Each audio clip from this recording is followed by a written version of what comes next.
Дух Святой, открой нам глаза сегодня. Научи нас Твою истину, чтобы мы могли стать такими, которыми Ты хочешь нас видеть. Во имя Иисуса Христа. Весь народ сказал? Аминь. Аминь. Откройте, пожалуйста, послание 2 Тимофею. 2 послание Тимофею. 2 глава. Буду читать по 5 стихи. 2 Тимофею. 2 глава. С 3 по 5 стихи.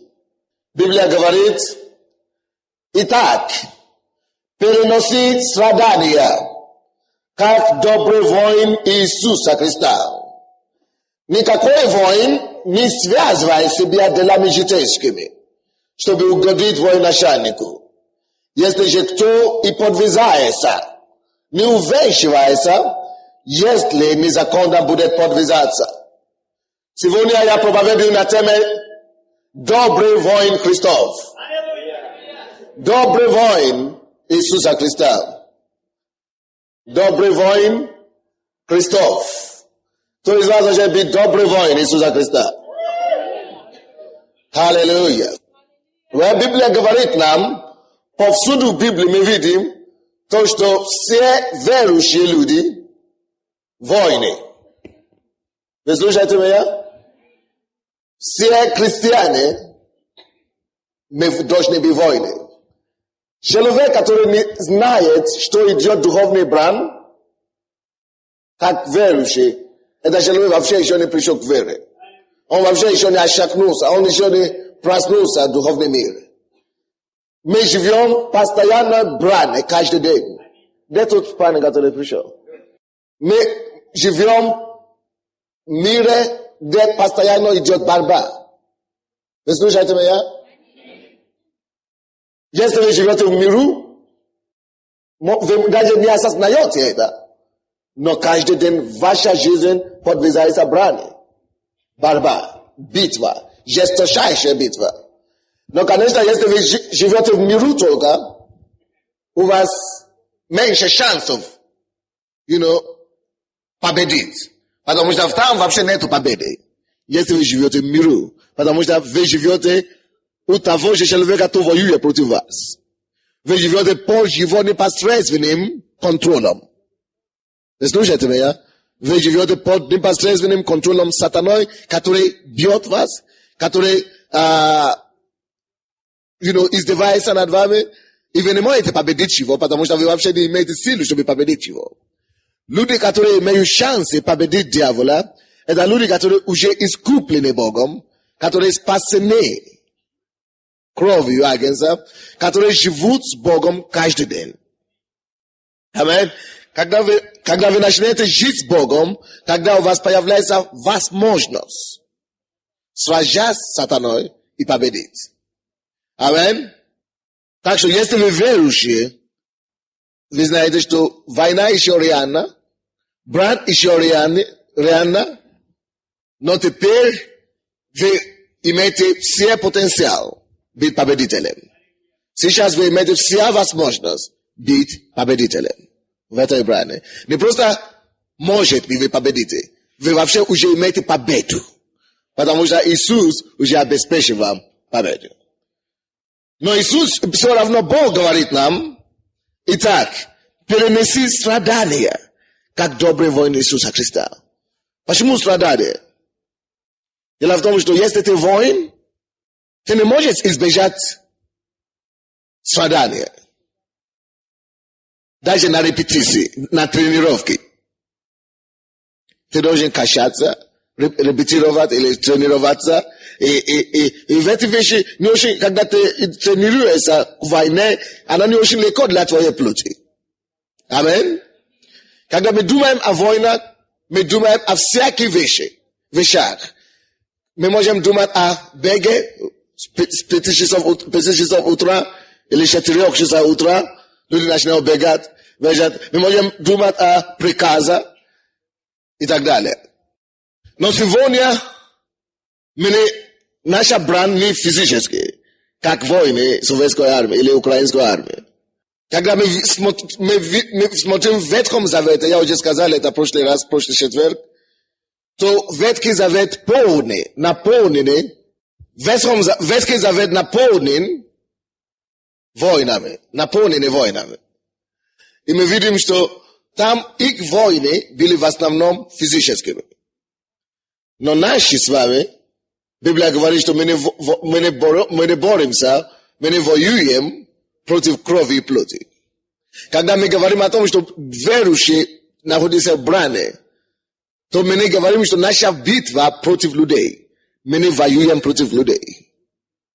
Ты сказал, это воры пришли ко мне домой, они ограбили меня, и они сбили меня, или что мне поделать, если люди пришли, они хотят бить мою жену, или что-то подобное. В твоей голове должен быть такое всегда. So, наша битва не против крови и плоти. Наша битва ни в коем случае не против людей. Вы слышите? Поэтому я не могу понять, и я не могу терпеть, что верующие дерутся, или верующие кричат на друг друга. Если вы в этой церкви, и вы кричите на другие, вам надо пересмотреть свою жизнь. Даже если они, вы сказали, может быть, вы скажете, они обижали меня. Да? Даже если они обижали вас, вы должны знать Слово Божие, по которому мы живем. А Слово Божие говорит, наша битва, наша брань, не против крови и плоти, не против людей. Мы призваны иметь только одно отношение с людьми. Мы призваны только любить людей. Это единственная обязанность, которую мы имеем к людям. Мы не призваны воевать с людьми. Мы не призваны воевать с другими церквями. Мы не призваны воевать с другими пасторами. Мы призваны любить людей. Наша брань не против крови, не против плоти. Если ты воюешь против людей, если твой сын, или твоя дочка, или твои родственники, они тебя не понимают, и они начинают тебя ругать, или тебя поносить, и ты начинаешь кляться, и биться, и кляться, и делать всякие гадости, ты еще не верующий. По-настоящему, да, ты спасен, ты идешь на небо, но Иисус не отражается в твоей жизни. Ефесянам 6:12. Ибо наша брань, откройте, пожалуйста, Ефесянам 6:12. Потому что наша брань не против крови и плоти, но против начальств, против властей, против мироправителей тьмы века этого, против духов злобы поднебесных. Библия говорит, наша брань не против людей, так?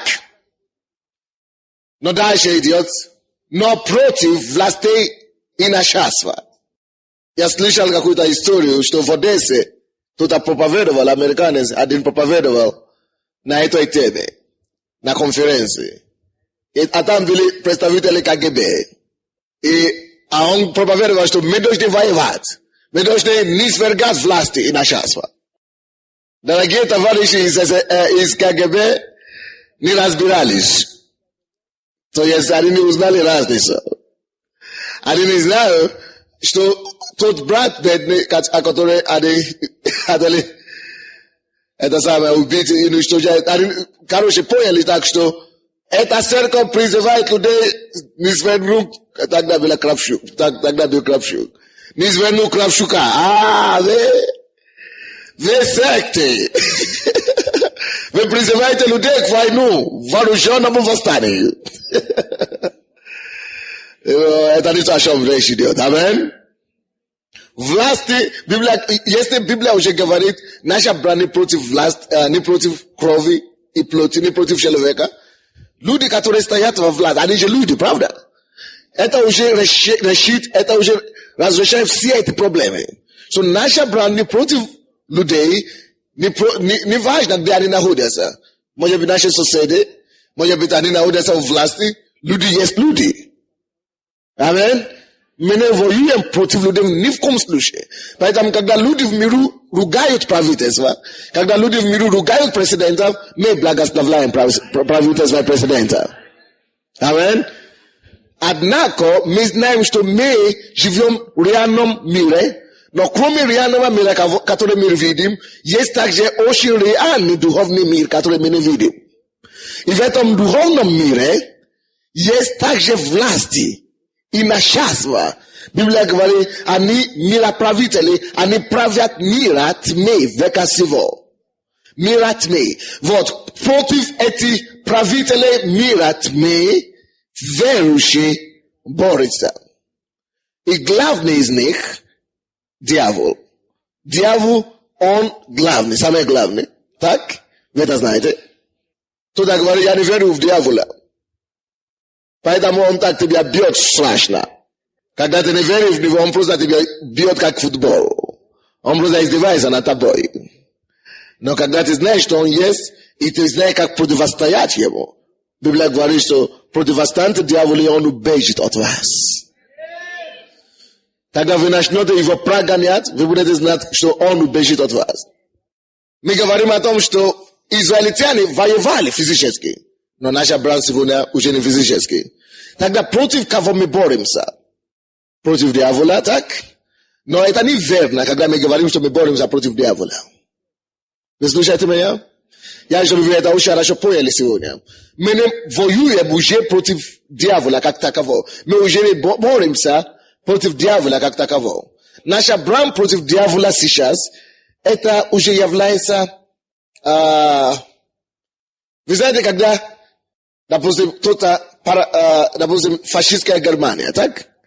Вы знаете, что после того, как Гитлер уже совершил самоубийство, армия их еще продолжает вести войну, так?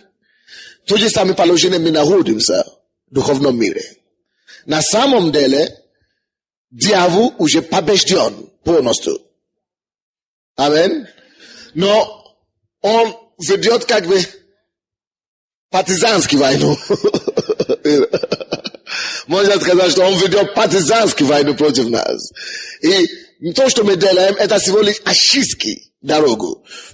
Чтобы то, что враг побежден, это одно дело. Но надо перезахватить те территории, которые он владел все время.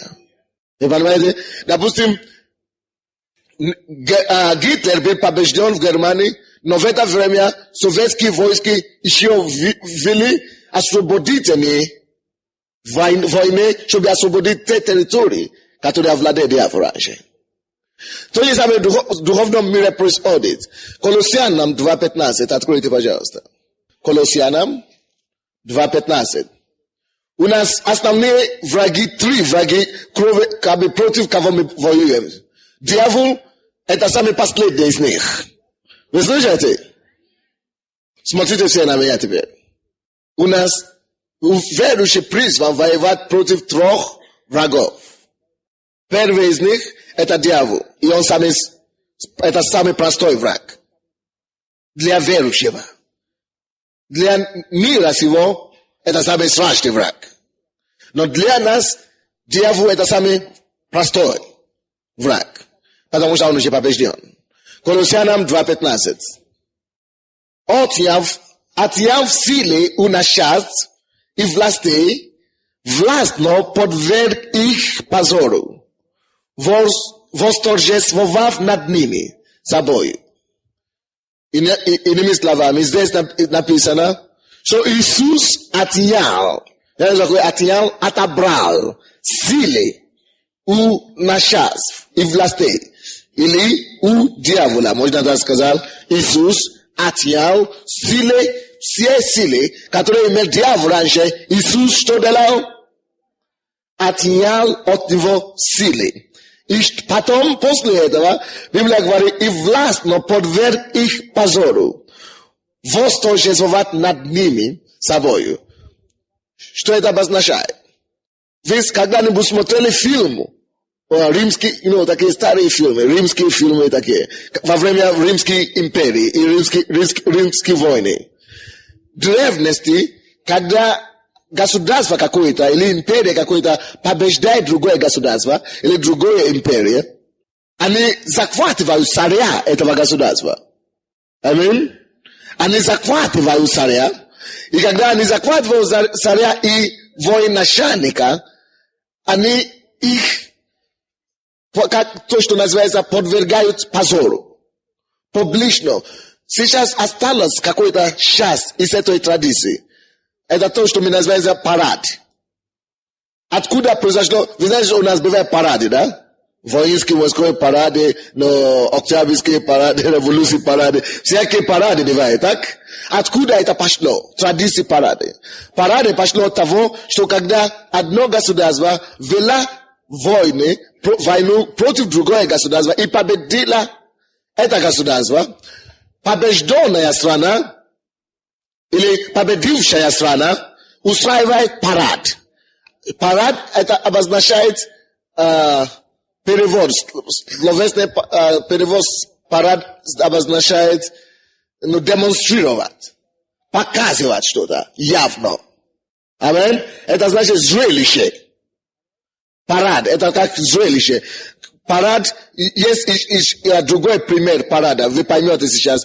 Вы видите, обычно бывает демонстрация мод. Женщины показывают разные одежды, да? Это иначе говорит тот же самый парад. Парад можно говорить вместо демонстрации мода, можно говорить парад мода. Амин. Так что парад, который мы делаем, это демонстрация, это явление, это показ чего-то. И что такое парад? После войны. Парад после войны – это демонстрация миру, что враг побежден наш. И как они это делают? Они подвергают врага позору. Каким образом? Они очень часто, если они подписали договор, да, о капитуляции, да, они посаживают этого побежденного царя в лошади, как это называется? Колоснице, так? Колоснице, да. Побежденным в безобразном манере. И еще хуже вообще-то то, что делали. Они связывают эти цари к этим коней, к этим лошадям, колесницам. Связывают их на колесницам. И позволяют колеснице бежать так быстро, что эти люди просто на полу таким образом убивают их. До смерти. И люди все начинают скандировать и аплодировать и радоваться, настоящее демонстрировать силу их оружия. Вот то, что называется парад. Сейчас в современном мире в основном так не делают, они приглашают их на суд. Мировой суд и так далее. Тогда не было суд, это уже значит, победа в войне, это уже суд автоматически. Амин. И поэтому они таким образом наказывают их. Вот, поэтому, когда Иисус, посмотрите в 15 стихе, здесь говорит, что Он отъял силы у начальств и властей, и что Он властно подверг их позору, восторжествовав над ними собою, это то, что имеется в виду. Что Он отъял у них силы, а потом подверг их позору, вот таким образом. Что значит восторжествовав над ними? Восторжествовав, это значит на торжестве. Как бы торжественно, как бы на параде подверг их позору. Вы понимаете? Так что о ком речь идет, если общем взять? О ком речь идет? О дьяволе, правда? 2000 лет тому назад, когда Иисуса распяли, что значит, Библия говорит, мы знаем, что на третий день Он воскрес, так? Что значит Его воскресение? Его воскресение значит знамение или знаменательность о том, что дьявол подверг позору. Именно на воскресение Он не просто сказал, что я победил смерть, но на самом деле в духовном мире был устроен парад. Было устроено торжество в духовном мире. Вот это событие, которое произошло в духовном мире, когда Иисус связал начальство и властей и подверг их позору, это то, что описано здесь в Колоссянам 2:15. Амин. Теперь Ακονσάτενε σούτ πριγավոր. Ισιόνι Βένος, σατανέ. Δεν слушайте με. Ακονσάτενε πριγավոր ισιόνι Βένος. Поэтому он еще ведет партизанские войны. Поэтому, но, когда человек спасен именем Иисуса Христа, он освобождается от власти сатаны автоматически, потому что сам сатана понимает, что он побежден в жизни этого человека. Поэтому, когда мы проповедуем во имя Иисуса, каждый человек, кто хочет, освобождается и выходит из-под контроля дьявола и становится спасенными. Вот почему так просто мы с вами, дьявол нас опускал, и мы становимся спасенными. Вы понимаете? Поэтому дьявол, самое большое оружие дьявола против верующих людей, это ложь и угроза. Ложь и угроза. Дьявол не хочет, чтобы вы знали ваше право. Дьявол лжет, что я убью тебя, я убью твоего мужа, он всякую вещь, ерунда он может сказать вам. Я лишу тебя зарплаты, ты не будешь иметь ничего. Если ты верующий, ты можешь смотреть ему прямо в глаза и открыть истину. И провозглашать истину, что Иисус отнял у тебя силы и подвел тебя позору. Поэтому, когда мы смотрим Евангелие, одно из оружий Божьих, которое написано в Ефесянам 6 глава, это есть поиск истины, так?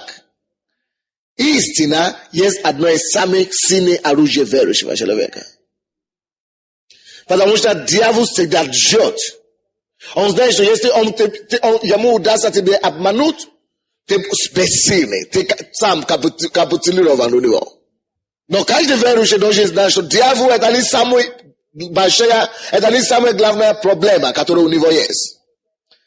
Скажи соседу, дьявол это не твоя самая большая проблема. Это не твоя самая большая проблема. Вы некоторые из вас вы не говорите. Говорит, дьявол это не твои самые главные проблемы. Скажите друг другу. Скажите соседу.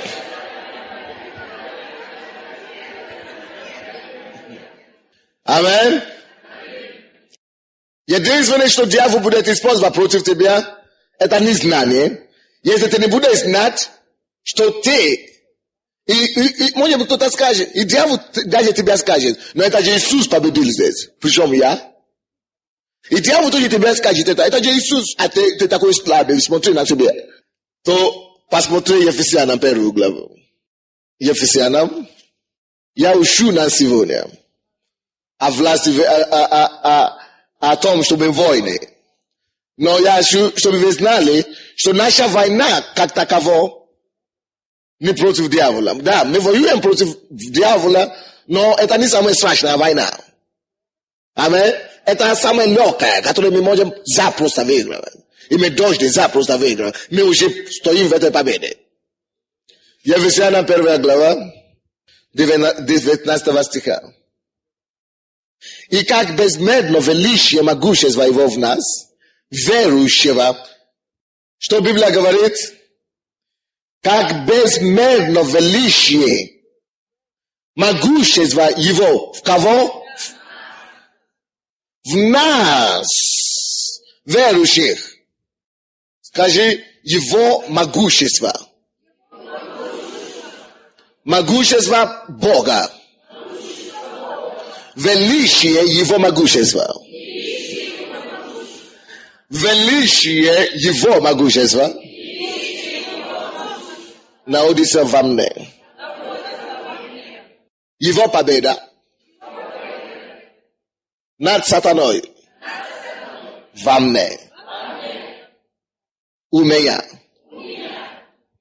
Теперь считайте дальше. Под действием державной силы его, 20 стих, которую он воздействовал во Христе, воскресив его из мертвых и посадив, одесную себя на небеса. Вот то, что произошло, когда Иисус воскрес из мертвых. Я уже это вам говорил. Что Он не просто воскрес из мертвых, чтобы сказать, что Он воскрес из мертвых. Видите, многие христиане, они так обрадовались за то, что Иисус воскрес из мертвых, что они уже даже не успели задумываться. Зачем вообще-то Он воскрес из мертвых? Мы только радуемся, Иисус воскрес, Он воскрес, аллилуйя. Но что это тебе дает, Но что это тебе дает? Ты же должен знать, что это мне дает конкретно. Вот, а это именно о чем я говорю сейчас. Что Его воскресение из мертвых обеспечил мне победу над дьяволом. То есть, Его воскресение из мертвых обозначает парад победного парада над дьяволом. Его воскресение из мертвых значит Его торжество, когда Он подверг сатане позору. И для нас, поэтому Библия говорит здесь, 21 стиха, 20 стиха, извините, которую Он воздействовал во Христе, воскресив Его из мертвых и посадив одесную себя, Он воскрес из мертвых и сидел и был посажен одесную Бога на небеса. 21 стих. Превыше всякого начальства. Вы уже знаете, что такое начальство, так? Превыше. Девушки, слушайте сюда. Он был вознес на небо превыше начальств всякого, превыше всякой власти, силы и господства.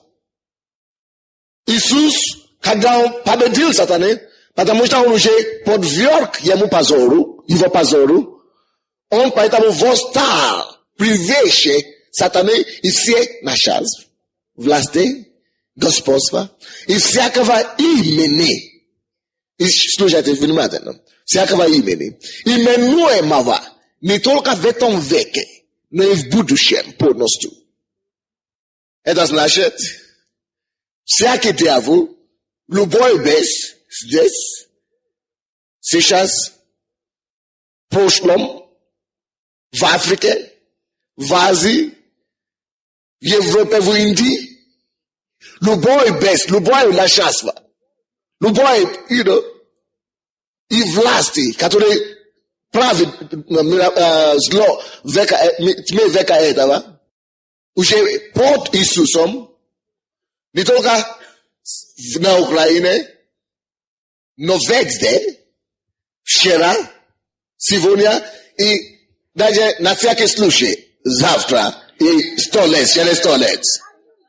Превыше всякого начальства и власти и силы превыше. То есть раз верит, что Иисус на самом деле выше всякого начальства. Так? Он выше. Так дальше. Не только в этом веке, но и в будущем. Так что все вопросы решены. Многие из вас думают, пока я здесь, я побеждаю дьявола, пока я в церкви. Но когда я уйду отсюда, я не знаю, что будет. Успокойся. Превыше дьявола не только в церкви. Иисус выше дьявола. Иисус выше проблемы, не только в церкви. Но успокойся в том, что Он превыше его в церкви, на улице, дома. Когда ты со всеми неверующими на работе, знай, что ты выше. Вместе с Иисусом ты выше эти все проблемы, все бесы, все атаки и так далее.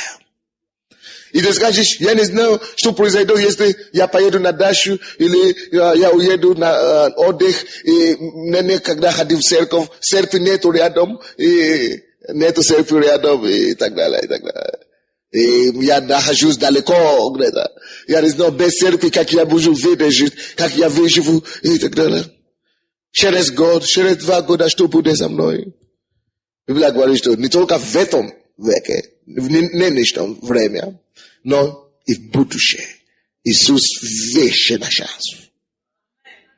Через год, в другом месте, ты всегда можешь быть вещи обстоятельств, вещи проблем, вещи дьявола, вещи бесов, вещи на шанс, вещи властей. Сейчас, завтра, на Украине, за рубежом, установи себя в этом. So, раз Иисус вознесся и посажен вещи, а я с ним, согласно Ефесянам, 2 глава 6 стих, я посажен вместе с ним. Так, все то, что идет об Иисусе, тоже речь идет обо мне. Так, это то же самое обо мне. То я больше не должен бояться дьявола ни в каком случае. Ни здесь, где их мало, ни в Индии, где их много. Я все равно вещи. И это ничего не меняет. Самое интересное впереди, 22 стих. И все покорил под ноги его. И все покорил под ноги его. И поставил его, Иисуса. Ефесянам 2:6 говорит, что когда речь идет об Иисусе, речь также идет о тебе. Потому что ты посажен вместе с ним. Так что можно говорить, и все покорил под ноги его и под моим ногам. И поставил его, можно сказать также, и поставил меня выше всего главой. И поставил его, что Иисус Христос, так? Выше всего главою церкви. Почему главою церкви? Вы знаете, если Иисус посажен, то это должен быть выше. Либо я, либо Иисус. Мы есть часть церкви, так? Он есть глава. Он выше.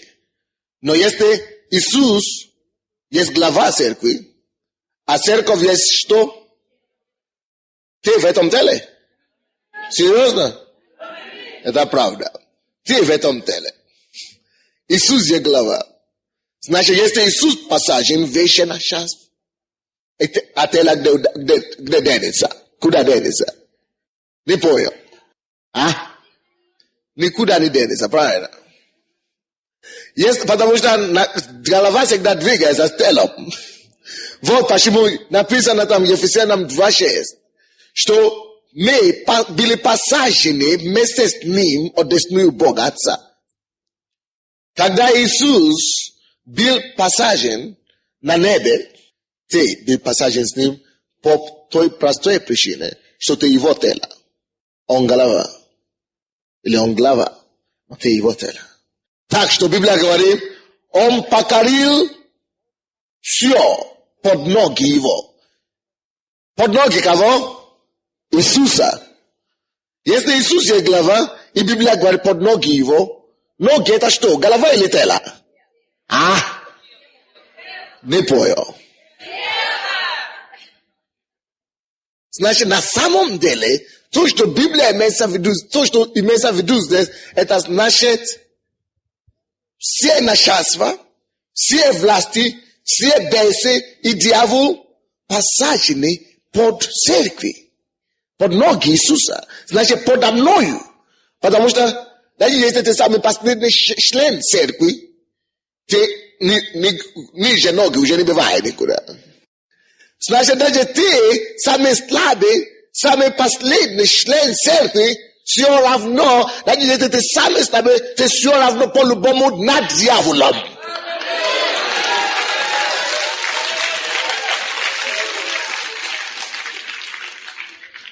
Хотя мы знаем, что Бог не лицеприятен. Так что мы все равны, дети Божьи. Равны. Мы имеем разные должности, пастор, учитель и так далее. Но мы все дети Божьи, так? Мы имеем одни основные права. Амин? Но скажем, что ты даже не веришь в это. Скажем, что ты считаешь себя самым такой слабым в церкви. Скажем, все в этой церкви лучше тебя, даже на самом деле. Скажем, что все лучше тебя. И ты просто такой, вообще не знаю, куда девать. То слушай, Даже в таком состоянии ты можешь побить сатану.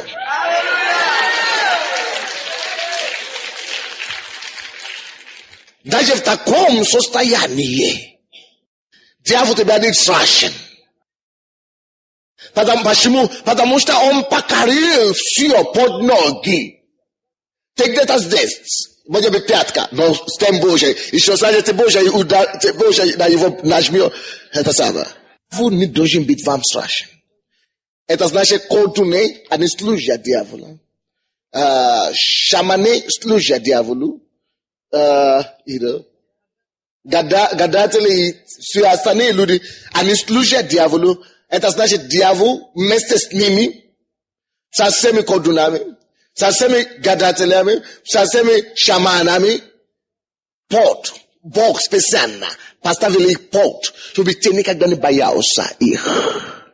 Сколько бы их не было. Братья и сестры, я говорю, что вернать. Если ты говоришь, что они его проделали, или как это говорят? Поделали его. Они его робили. Поробили. Если кто-нибудь в вашем доме пороблен, подойди туда. Да, слушайте, подойди туда. Говорю, слава Богу, что здесь нашелся одного верующего. Вот я пришел.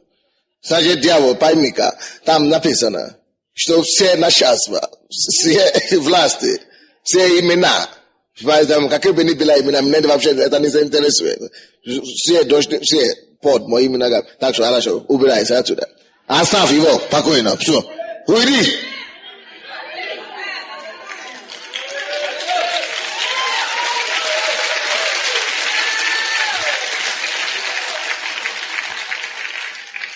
Когда вы сделаете, так я вам скажу, давайте посмотрим, что случится. Иаков 4:7.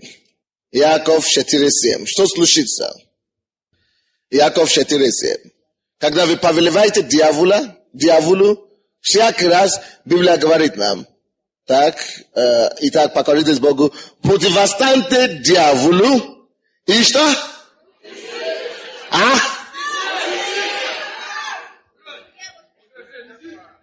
От кого? Это значит независимо, сколько вам лет. Это значит независимо, мужчина или женщина. Независимо, богатый ли вы или бедный. Это уже постановлено так. Что ты поприкажешь во имя Иисуса, любой бес, любой дьявол убежит от вас. Конечно, очень часто туда некоторые люди пытаются изгонять плод. Ты не можешь изгонять плод. Допустим, некоторые кто-то пришел и говорит, пастор, помолись за меня, чтобы это бес ушел от меня. Какой бес? Это у меня дух обжорства. И вы знаете, что пастор сказал? Пастор сказал, иди сюда. Такие изгоняются только постом и молитве. Правда? Я тебе даю? Да. Иди пости 7 дней, дух обжорства навсегда идет.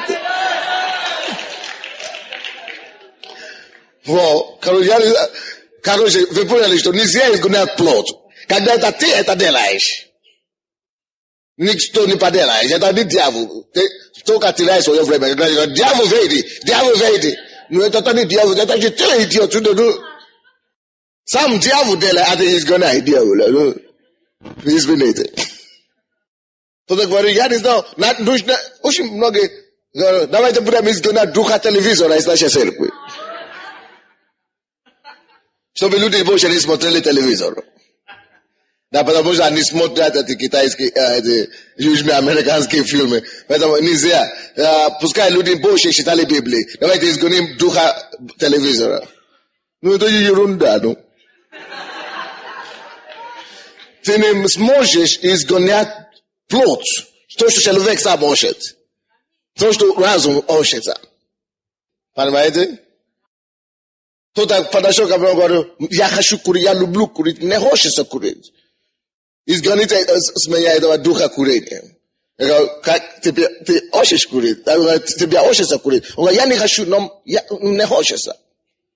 Тебе хочется, да? Да, я не могу делать без. А зачем тогда изгонять? Не могу изгонять до конца, пока тебе хочется.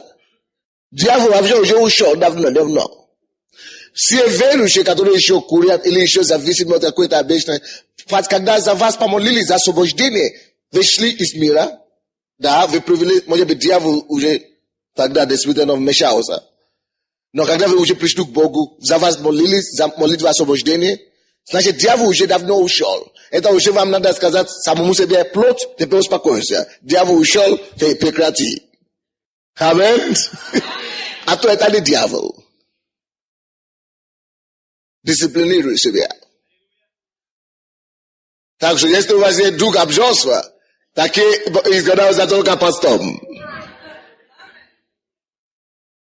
Я только хочу вам делать баланс, чтобы вы имели баланс. Чтобы вы начали сказать, почему я изгоняю без, а он не ушел? Если это дьявол, он должен уйти. Амин? Амин. Слава Богу. Вот, здесь Библия говорит, противостаньте дьявола, и он убежит от вас. Так что Иисус Христос уже был превознесен выше всякой нашей власти. И мы с ним. Если вы работали когда-нибудь в структуре, где есть начальники, начальство, сначала есть начальник цеху или какого-то, так? А потом начальник отдела или как? А потом идет начальник,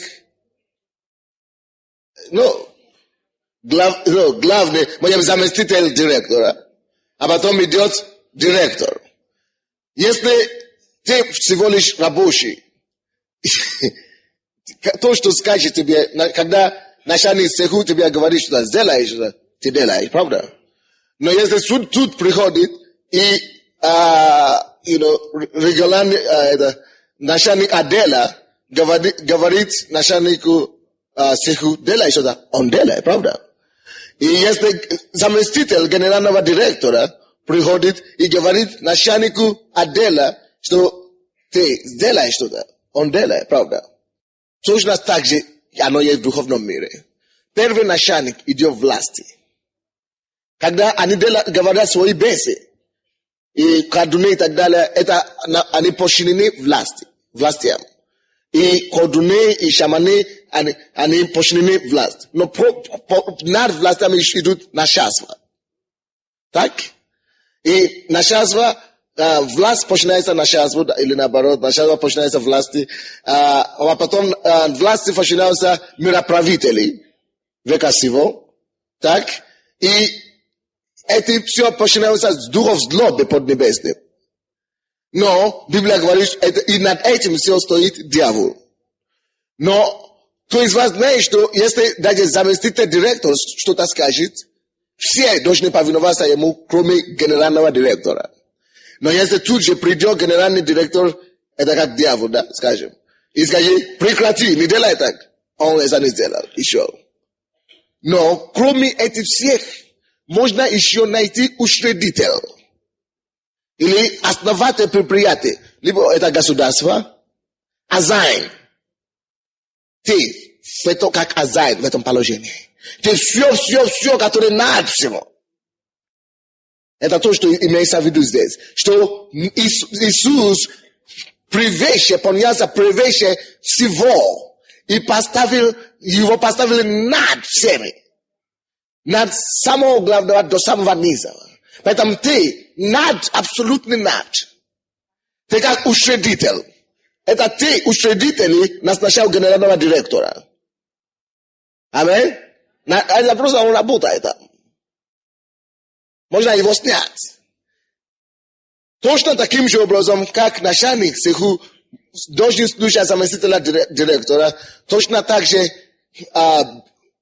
na czas, no, ducha na czas, ale vlasti dość slušat mira pravitele vekasivo, no este idiot уже. Основатели предприятий. О, все уже. Извините. Вот так дьявол должен трепещить перед вами, верующими. Потому что все под вами теперь. Все под вашими ногами. Амин. Так что, извините, дьявол не самый главный враг. О, жалко. Что время уже подходит, поэтому я тернашат во время. Дьявол не самый главный враг у нас. У нас мы должны быть, мы призваны быть воины, добрыми, хорошими воинами. Но дьявол запросто мы побеждаем его. Амин. Он не самый страшный. Два другие враги, которые у нас есть, против которых нужно бороться, именно по-настоящему, мы рассмотрим в следующее воскресенье. Речь идет о верующих. Только верующие просто так могут победить дьявола. Но неверующие, которые не имеют власть в имени Иисуса, не то, что не победят. Они вообще служат дьяволу. И дьявол дает им приказ. Они даже не знают, что дьявол есть. Они вообще не видят дьявола. Они вообще, короче, просто рабы дьявола. И дьявол посылает их, как он хочет. Поэтому Библия говорит нам, Колоссянам 1:13, еще 13, что Бог выводит людей из царства тьмы и приводит их в царство света. Когда-то я был выведен из царства тьмы и был приведен в царство света. И когда-то вы тоже были выведены из царства тьмы и приведены в царство света. Но есть некоторые, большинство людей в этом городе, в Киеве и на Украине, все еще находятся в этом царстве тьмы. Поэтому, если вы пришли сюда первый раз в эту церковь, вы должны выйти из-под контроля сатаны. Вы должны пойти покровительство Иисуса Христа и стать его детьми. Только после того вы начнете изгонять дьявола. Только после того вы начнете иметь власть